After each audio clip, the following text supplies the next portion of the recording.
What up, everybody? We'll start out with a bad joke, but I can't use, let's see, the regular term because Facebook will get mad. So, what does the same-sex attracted horse eat? Hey. Anyway, there's your dad joke for the day. Even though I'm not a dad. Well, to my knowledge, 99% sure I'm not a dad. Anyway, what do we got today? I mentioned in a video yesterday, I've been wanting one of these just to have because I think they're really, really cool. It's a Barlow.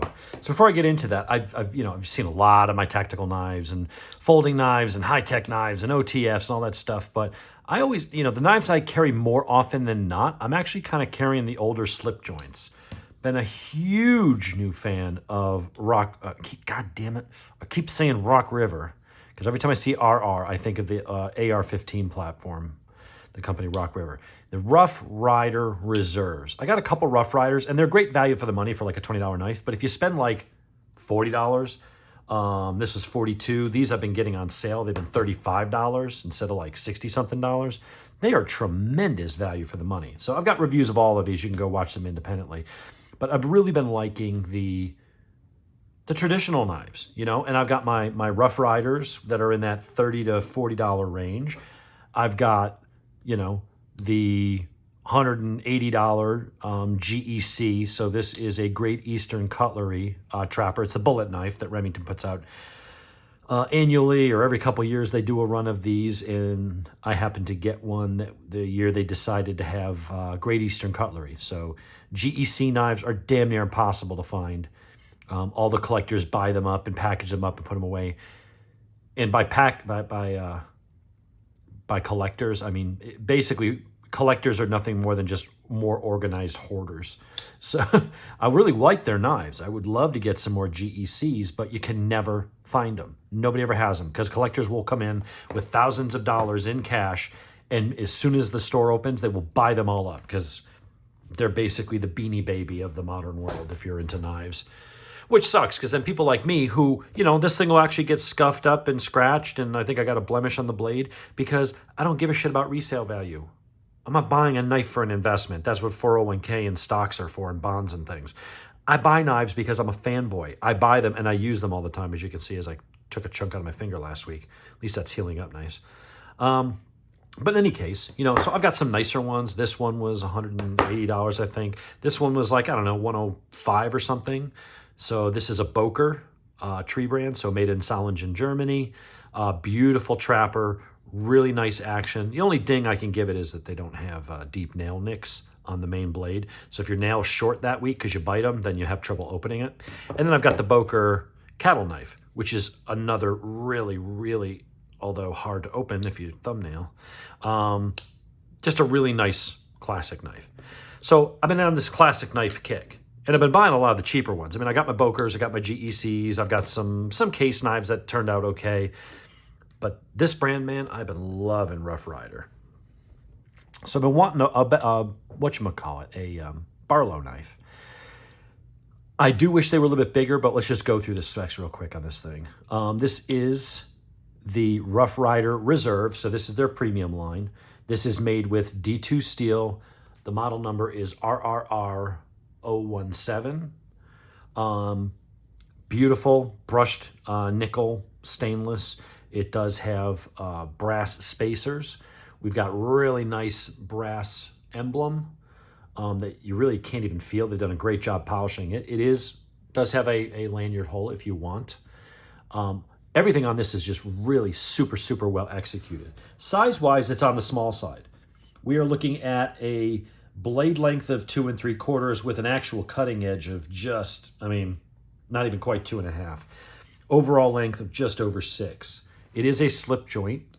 It has a half stop, so if you close it one-handed, you don't have to worry about it snapping all the way shut and closing on your finger, which is, well, no, actually, I did manage to cut my finger with that one, so go figure.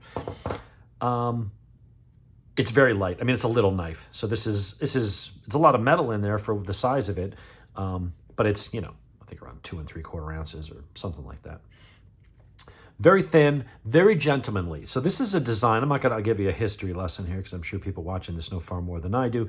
But the Barlow is like this is like the ubiquitous. This is like the 19th century gentleman's English pocket knife. If you had a folding knife, the Barlow.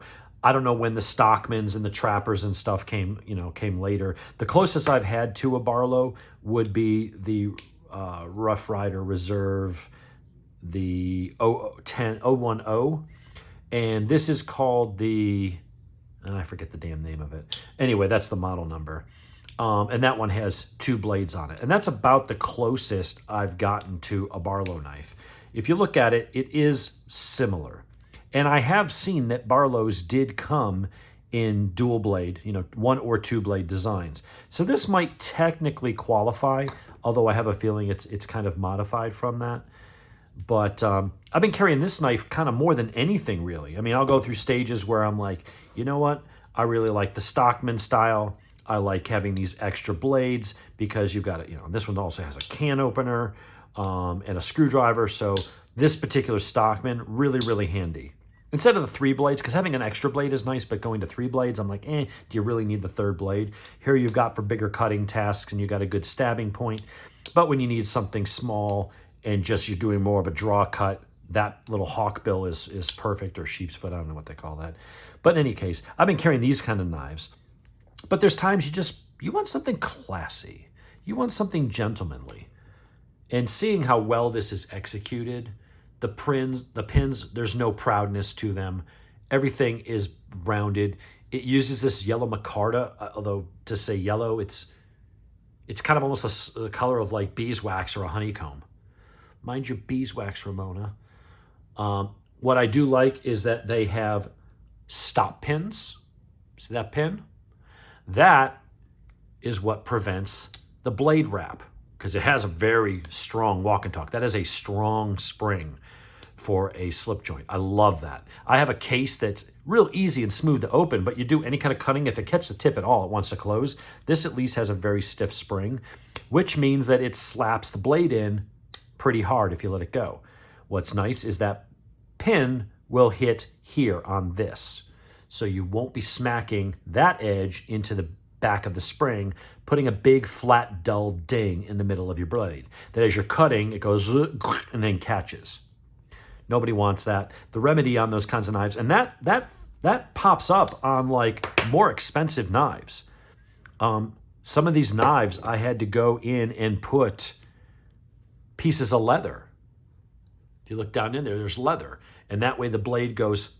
So you can still get the smack, you get the walk and talk, and you get that nice smooth action and the clack, but it's smacking into that pressed, compressed leather. So that will not damage the blade. But I've had to do that. That's a $100 knife. I wish that they would put the damn blade stops in, but they don't. And I don't really see it happening here. So this one is, well, it's a GEC. They've just tuned it properly so that it doesn't seem to get that blade wrap, but I let it down gentle and just in case. Here, they put that in there. So this is a nice little knife. Now, it is little. This is on the small side. This is when I want very discreet. Maybe I don't know, going to a wedding, going to the office. I'm going somewhere where I want something very small, very slim, classy, that you put this in your pocket, and if someone's like, hey, does anybody have a knife? I got to tear open a box, or I got to cut open this, or whatever, or, got to cut a zip tie on a package or something like that. You can go, yeah, here. And no one's going to think twice about, oh, well, that's okay. This is a nice little knife. It looks like something your great-grandfather would have. And he probably did. This knife goes back 150 years. So it's a beautiful, elegant little design. It's small. It's not intimidating. But it's very sharp. And it's a good, useful little blade. So we're not using Post-its. We've upgraded to actual printer paper, because I remember to go and get printer paper. Yeah. Trying to go at a very shallow edge and so I get that little bit of curl. Yeah, that is a very nice, that's a good edge. Does it do a push test? Not quite. No, doesn't do a push test. That's okay. But out of the box, you hear it. Very sharp. So that's a nice little blade. It's very clean. I'm going to take an old toothbrush. Yeah, this is not a toothbrush I use anymore. Always keep it when you get to a point where you got to replace a toothbrush because the bristles are all, you know, whatever. Save them. They're great for cleaning out knives and guns. So when you're cleaning a pistol or something like this, you want to get down any little leftover bits of polish or grit or anything left over from the manufacturing process, you can go ahead and clean that up. Beautiful little knife. Here's my only niggle. And I say that because, but it's nothing wrong with the knife. It's just a personal preference for me. I would love this better if it was more on this size. Everything about it exactly the same. Just make it like a third bigger. I'm a bit of a size queen when it comes to knives because I've got giant hands. And so this thing, someone else would go, oh, this is a good little knife. I feel like I'm holding a toy. So I'll carry this because, again, if you're just sitting around the house and just opening Amazon packages, you know, it's perfect. The tip is strong enough and pointy enough for piercing. You got a nice little swedge there. If you need to put it on my sharpener on the Lansky, there's enough of this flat area right here to go ahead and clamp on that and give you a nice, you know, purchase without it wanting to rock in the sharpener. But this is beautiful. I really like the pale yellow. I think it just looks this looks like something like maybe your grandfather would have given you. You know, not that I don't like the black micarta or whatever. Yeah, I guess that is actually black micarta. Not that I don't like that this finish, but there's something just really nice and classy about that. Stay classy, San Diego. But I wish it was a little bit better. But I have looked everywhere to find larger Barlows, and the companies that tend to make Barlows, they tend to make them the proper way, the way they were. That's just a personal preference for me. So I say that's a little bit of a niggle, a little bit of it's not a complaint. It's just a personal preference for me. I like this a lot because I can get a full hand. It's a little thicker. It's a little beefier. I don't feel like I'm having to really pinch my hand so much as I just grab it and I get a solid grip on it. Same thing if I'm using, you know, the Stockman. That just fits in my hand well. This one fits really well. So that's what I like about them. We'll see if you agree, but that is the Barlow. That is from Rough Rider Reserve, D2 steel, RR017 is the model number.